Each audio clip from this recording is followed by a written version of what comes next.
Subscribe చేసేటప్పుడు పక్కనే ఉన్న గంట సింబల్ నొక్కి యాక్టివేట్ చేసుకోండి. ఆల్రెడీ సబ్స్క్రైబ్ చేసుకున్న వారు కూడా దయచేసి బెల్ బటన్ నొక్కి యాక్టివేట్ చేసుకోండి. తెలుగుదేశానికి తెలంగాణ రాష్ట్ర సమితి మద్దతా నిజమా అని ఆశ్చర్యపోకండి. ఎందుకంటే ఇది నమ్మలేని నిజం. రాజకీయాల్లో శాశ్వత శత్రువులు, శాశ్వత మిత్రులు ఎవరో ఉండరనేది తరచూ వింటూనే ఉంటాం కదా. అదే ఇప్పుడు నిజమైంది. 2009 ఎన్నికల్లో పొత్తు పెట్టుకుని మరీ ఘోరంగా ఓడిపోయిన ఈ రెండు పార్టీలకి మధ్య రాష్ట్ర విభజన సమయంలో దూరం బాగా పెరిగిపోయిన విషయం తెలిసిందే. దానికి ఆజ్యం పోసింది ఓటుకు నోటు కేసు.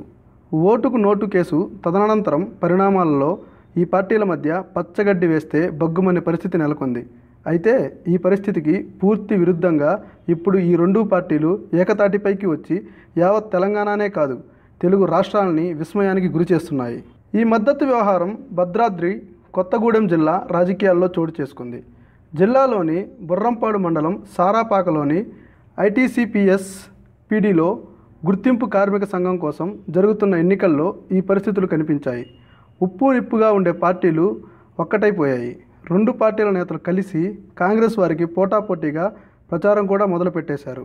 వివరాల్లోకి వెళ్తే సారాపాకలోని ఐటీసీపీఎస్ పీడీలో గుర్తింపు కార్మిక సంఘం ఎన్నికల్లో టీడీపీ అనుబంధ సంఘమైన టీఎన్టీయూసీకి టీఆర్ఎస్ మద్దతు తెలిపింది.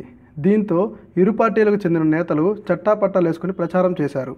కాంగ్రెస్ అనుబంధ సంఘం ఐఎన్టీయూసీ, టీడీపీ అనుబంధ సంఘమైన టీఎన్టీయూసీ, సిపిఎం అనుబంధ కార్మిక సంఘం సిఐటియు ఈ ఎన్నికలను ప్రతిష్టాత్మకంగా తీసుకున్నాయి. ఐఎన్టీయూసీ, టీఎన్టీయూసీ సంఘాల ప్రచారాన్ని హోరాహోరీగా సాగించాయి. దీంతో టీఆర్ఎస్ నాయకుల్ని కలుపుకుంటూ తెలుగుదేశం నాయకులు అనూహ్యమైన పొత్తులు పెట్టుకున్నారు. ఈ వీడియో మీకు నచ్చినట్లయితే లైక్ చేయండి. మీ అభిప్రాయాన్ని కామెంట్ చేయండి.